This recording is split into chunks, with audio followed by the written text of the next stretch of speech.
Hi friends, మేము క్రోధ నరసింహస్వామి దేవాలయానికి వచ్చాము.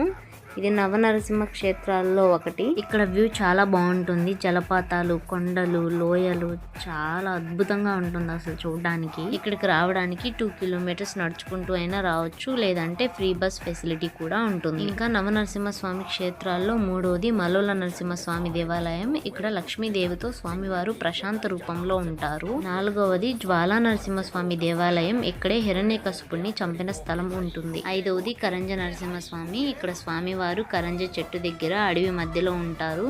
స్వామివారు ప్రశాంత స్వరూపంలో ఉంటారు. ఈ దేవాలయం క్రోధ నరసింహస్వామి దేవాలయానికి వెళ్లే మార్గంలోనే ఉంటుంది. మొదటి 5 దేవాలయాలు ఎగువ అహోబిలంలో ఉంటాయి. మిగతా 4 దేవాలయాలు దిగువ అహోబిలంలో ఉంటాయి. 6వది యోగానంద నరసింహస్వామి దేవాలయం. ఇక్కడ స్వామివారు ధ్యాన ముద్రలోనే శాంత స్వరూపంలో ఉంటారు. Thank you for watching. Subscribe.